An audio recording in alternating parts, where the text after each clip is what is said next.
যে দায় ইরানের উপর চাপানো হচ্ছিল, সবাই মিলে ইরানকে চাপাচ্ছিল, সেই দায় এখন কিন্তু গিয়ে যুক্তরাষ্ট্রের উপর পড়বে। রাশিয়ার কাছে এই সমৃদ্ধ ইউরেনিয়াম হস্তান্তর করবে বা রাশিয়ার নিয়ন্ত্রণে থাকবে।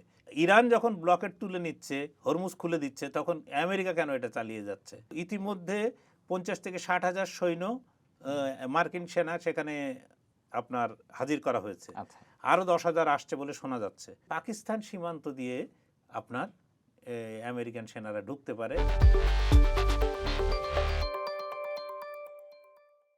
চর্চা ডিগোটে স্বাগতম।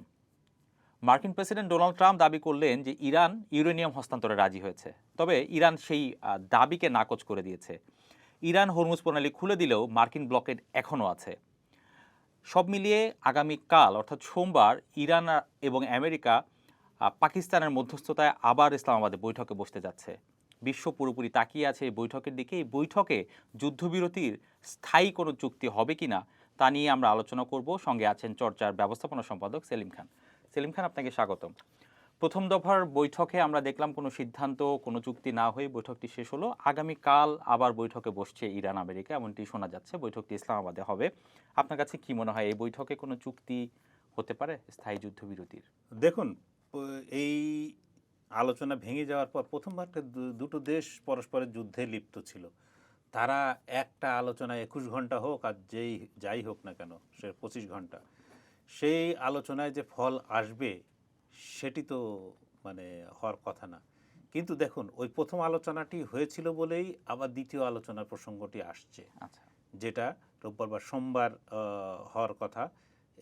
এই আলোচনায় একটি সম্ভাব্য মানে দুপক্ষের মধ্যে একটা সমঝোতা হতে পারে, এরকম একটা কথা শোনা যাচ্ছে।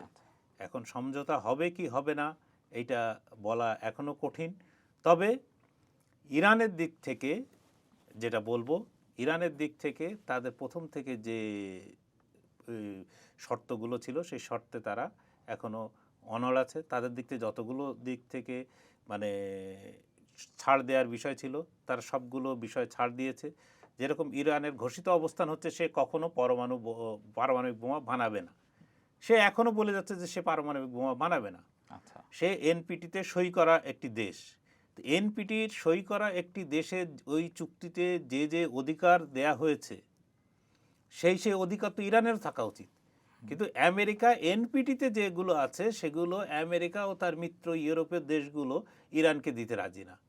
এইটা তো হয় না। আপনারাই চুক্তির খসড়া বানিয়েছেন, সেই চুক্তি যখন একজন সই করেছে সেইটাকে আপনি মানবেন না, এটা কেমন কথা? এখন ট্রাম্প যে জায়গায় গিয়েছেন সেখানে ওনার জন্য একটা মুখ রক্ষার বা ফেস সেভিংসের দেখানো দরকার। বিশেষত তার দেশের রাজনীতিতে উনি যাতে বলতে পারেন যে আমেরিকা জয়যুক্ত হয়েছে, আমেরিকা জয়যুক্ত হয়েছে, আমেরিকা জয়যুক্ত হয়েছে। এই কথা যদি উনি বলতে পারেন তাহলে শেষবারের মতো মুখ রক্ষা হয়।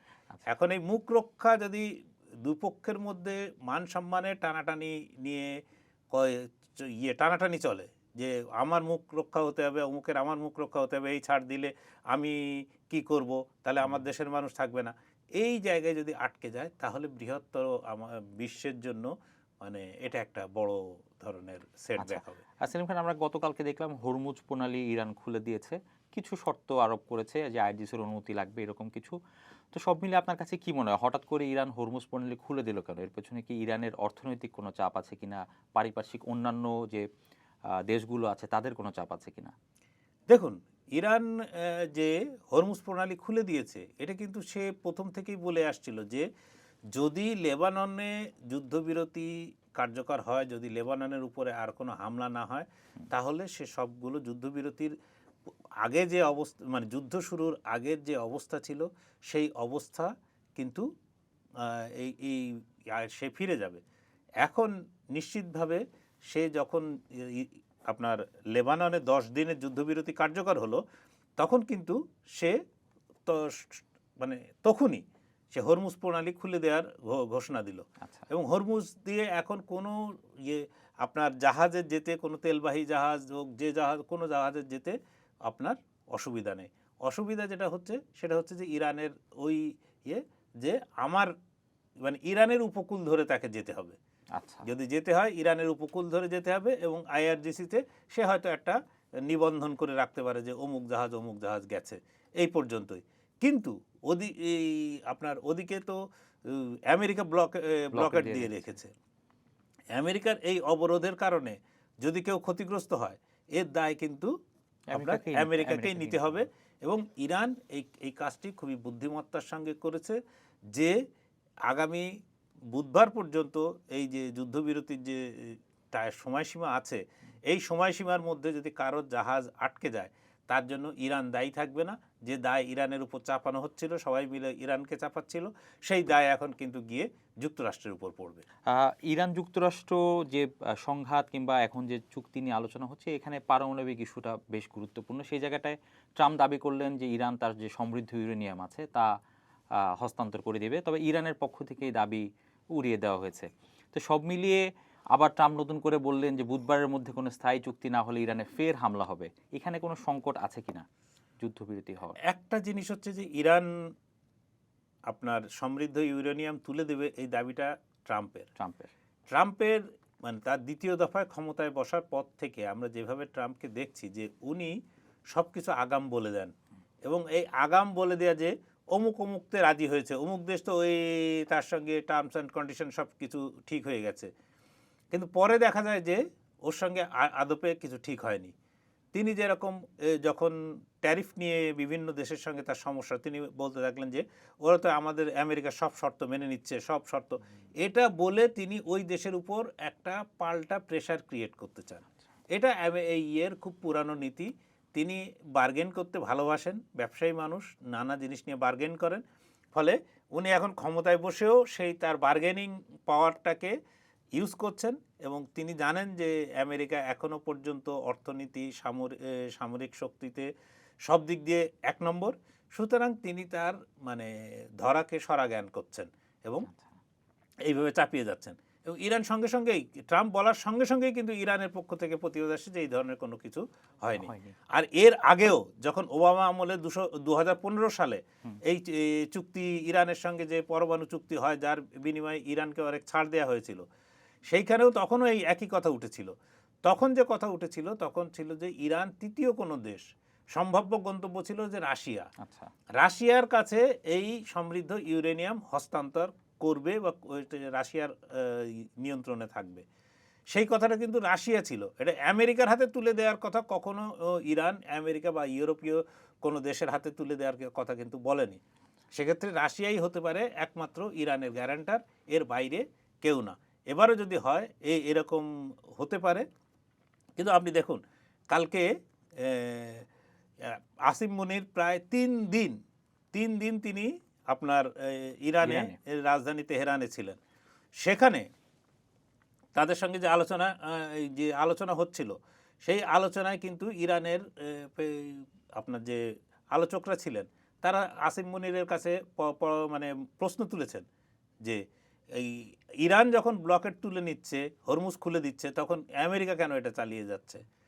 তখন নাকি আসিম মুনির তাদেরকে বলেছেন যে আমেরিকার বর্তমান দেশের রাজনীতি যে পরিস্থিতি, অভ্যন্তরীণ রাজনীতির যে পরিস্থিতি, যে ট্রাম্প বিরোধিতা, সেই জায়গায় আমেরিকার এটা করা ছাড়া কোনো উপায় নেই। সুতরাং আপনার এই কাজটি আমেরিকা করবে, কিন্তু কাউকে কোনো বাধা টাধা দেবে না। তার প্রমাণ হচ্ছে যে চীন ঘোষণাই দিয়েছে যে চীনের জাহাজ তেল নিয়ে নিশ্চিন্তে বেরিয়ে গেছে, কেউ তাকে বাধাও দেয়নি বা কোনো কিছু করেনি। সুতরাং এই মানে আমেরিকা যেটা করছে অনেকটা সেই রবীন্দ্রনাথের নকল বুদ্ধির গড় ধ্বংস করার মতো, সেই কবিতার মতো মনে হয় যে তিনি একটা আসল জিনিসকে ধ্বংস না করতে পেরে নকল একটা জিনিসকে যেমনভাবে সেই নকল বুদ্ধির গড় ধ্বংস করা হয়েছিল, ঠিক তেমনই এই ট্রাম্প একটা অবরোধ খেলছেন। কিন্তু এই খেলার আর একটা দিক আছে।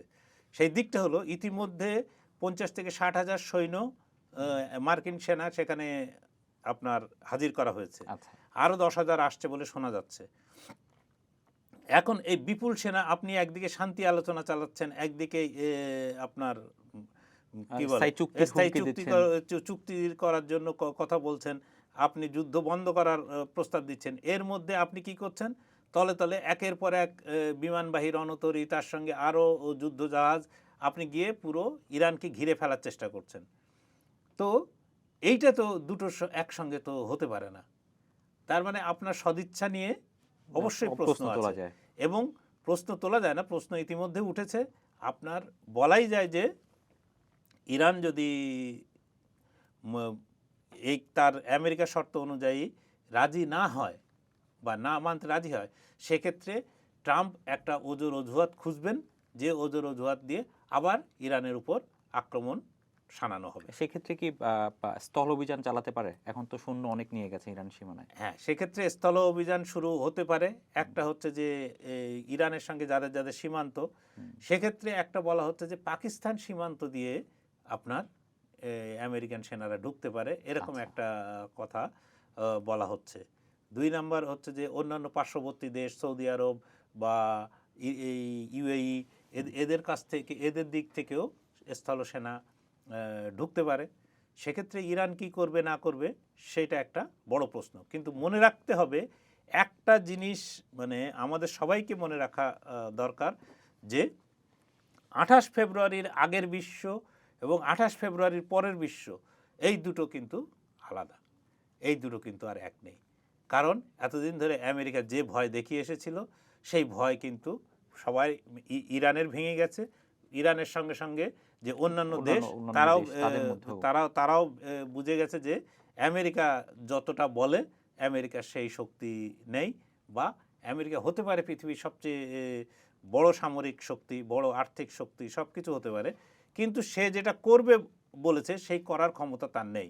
তাহলে 40 দিনের যুদ্ধে জড়ানোর যে সেখানে রেজিম চেঞ্জ থেকে শুরু করে কোনো কিছুই আমেরিকা অর্জিত হয়েছে, যেটা সেটা হচ্ছে যে মিসাইল বা উপর থেকে বোমা মেরে যে ধ্বংসযজ্ঞ করানো যায়, এই ধ্বংসযজ্ঞ সে ইরানের হয়েছে, এবং ইরানের 2000-এর উপরে লোক মারা গেছে, লেবাননে মারা গেছে। আর একটা জিনিস হচ্ছে যে ইসরায়েল কখনো এইরকম দেশের সঙ্গে দীর্ঘস্থায়ী, ইসরায়েল কখনো দেখবেন যে দীর্ঘস্থায়ী যুদ্ধ করে না। ইসরায়েলের যুদ্ধ সবসময় শর্ট টার্ম। এরপরে এই যে আগের বার 12 দিন হওয়ার পরে কিন্তু ইসরায়েলের একটা মানে কান্নাকাটি শুরু হয়ে গিয়েছিল। এবার 40 দিন চালানোতে ইসরায়েলের কিন্তু ব্যাপক ক্ষতি হয়েছে। এমনকি আইডিএফের প্রধান পর্যন্ত বলেছেন যে এই তার বাহিনী, মানে এত লোকবল সংকট, যে বাহিনী টেকানো যাবে কিনা সেটা নিয়ে তারা চিন্তায় আছেন। তো এইরকম একটা পরিস্থিতির মধ্যে দুটো সম্ভাবনাই আছে, যে এই দীর্ঘ 2 সপ্তাহের বিরতির মধ্যে আমেরিকা আবার শক্তি সঞ্চয় করে নিয়ে ইরানের উপর ঝাঁপিয়ে পড়বে। অন্যদিকে ইসরায়েলও এর মধ্যে নিজের অবস্থান আরও পাকাপোক্ত করবে। সেই এই অবস্থার মধ্যে যদি চলতে থাকে, তাহলে বলা কঠিন যে মানে একটা আনুষ্ঠানিক শান্তি চুক্তি হতে যাচ্ছে। তবে যদি ইসলামাবাদে দ্বিতীয়বার আবার ইরান এবং আপনার আমেরিকা বসে এবং তাদের মধ্যে যদি আলোচনা হয়, সেখানে ট্রাম্প যেমন বলেছেন যাবেন, এরকম যদি যাওয়ার দেখা যায়, তাহলে বুঝতে হবে যে দুপক্ষই মোটামুটি একটা সহমতে পৌঁছেছে, যে জায়গায় তাদের একটা মানে একমত হয়েছে যে তারা পরস্পর এই শর্তে রাজি। এই জায়গায় আপনার সবচেয়ে বড় ভূমিকা, যেরকম একদিকে পাকিস্তান দুতিয়ালির কাজ করছে, পাকিস্তান ট্রাম্পের সঙ্গে, ট্রাম্প প্রশাসনের সঙ্গে যোগাযোগ রাখছেন আসিম মুনির, ওদিকে প্রধানমন্ত্রী শাহবাজ শরীফ, ঠিক একইভাবে কিন্তু তারা রাশিয়া এবং চীনের সঙ্গে যোগাযোগ রাখছেন। কারণ এই চুক্তি যদি হতে হয়, তাহলে অবশ্যই চীন এবং রাশিয়ার সম্মতিতে হতে হবে, এর বাইরে কোনো যাওয়ার উপায় নেই। আচ্ছা, আমরা শেষ করার আগে আপনার কাছে জানতে চাই, যদি যুদ্ধবিরতি চুক্তি স্থায়ী না হয়, সেক্ষেত্রে ট্রাম্পের ঘোষণা অনুযায়ী বুধবারের পরে ইরানে নতুন করে আবার হামলা করবে। আবার আপনি জানালেন যে স্থল অভিযান চালানো হতে পারে। সেই জায়গাটায় ইরানের আসলে সক্ষমতা এখন কতখানি? একটু যুদ্ধ বিধ্বস্ত দেশ, অর্থনৈতিক অবস্থা নাজুক, সব মিলে ইরান কি টিকে থাকতে পারবে? দেখুন, ইরান তো টিকে আছে একদম, এবং ইরানের যে ক্ষমতা নেই, সে জায়গায় সে হার মেনে বসে আছে, যে উপর থেকে যে মিসাইল হামলা চালানো হচ্ছে, সেই মিসাইল হামলা সে ঠেকাতে পারে নাই। তার জন্য তার বিপুল ধ্বংসযজ্ঞ হয়েছে তার দেশ জুড়ে, তার অনেক লোক মারা গেছেন, দেশের মানুষ মারা গেছেন, এসব ইরান জানে, এবং এরপরে যদি হামলা হয় তাহলে আরেক ক্ষয়ক্ষতি হবে, সেটাও ইরান জানে। কিন্তু ইরানের ভূখণ্ড আপনি যেটা বলে যে ভূখণ্ড দখল করবেন, এইটা যদি এত সহজ হতো তাহলে কিন্তু আমেরিকা ওই 40 দিনের 40 দিন মাথায় অপেক্ষা কিনে করতো না। হামলা বন্ধ করতো না। আপনার এই জিনিসটা, কারণ ইরান ভৌগোলিকভাবে ইরাকও না বা অন্য কিছু না। আপনার 21 বছর আফগানিস্তানের মতো একটা দেশে থেকে আমেরিকার বাহিনী শেষ পর্যন্ত পাততাড়ি গোটাতে বাধ্য হয়েছে, এবং তালেবানের মতো একটা, যাদের সারা বিশ্বে কেউ সাহায্য করার মতো ছিল না, তাদের মাধ্যমে কিন্তু এই আফগানিস্তান আমেরিকাকে ছাড়তে বাধ্য করেছে, এইরকম একটি ফোর্স। আচ্ছা, সুতরাং ইরানে ঢুকলেই ওনাদের মেরিন সেনা হোক বা আরও অন্যান্য যত সেনাই থাকুক না কেন, কারণ ইরান তো উনি চেনেন না, ইরানের বাহিনী ইরান চেনে। দুই নম্বর একটা বিষয় আছে যে ইরানের বাহিনীগুলো ডিসেন্ট্রালাইজ করে দেওয়া হয়েছে। 31টি প্রদেশের আলাদা আলাদা বাহিনী কমান্ডের আন্ডারে আছে। সুতরাং আপনি যত সহজ মনে হচ্ছে যে ইরানকে দখল করা বা ইয়ে করা, সেইটা আমেরিকার পক্ষে একটু সম্ভব, কঠিনই হবে, সম্ভব মানে প্রায় অসম্ভব বলা যায়। এবং এই যুদ্ধই ঠিক হবে যে আগামী পৃথিবীর গন্তব্য বা অভিমুখ যে কোন দিকে যাবে। আমেরিকা তার শ্রেষ্ঠত্ব বজায় রাখতে পারবে, নাকি আমেরিকার সঙ্গে সঙ্গে বিশ্বে আরও কয়েকজন এই বনে, মানে পৃথিবীটাকে যদি একটা বন ধরি তাহলে এই বনে আর কে রাজা হিসাবে নিজেকে দাবি করতে থাকবে। ধন্যবাদ সেলিম খান। দর্শক, এখন এ পর্যন্তই। দেশ বিদেশের যে কোনো খবরের বিশ্লেষণ জানতে চোখ রাখুন চর্চার ফেসবুক ও ইউটিউব চ্যানেলে।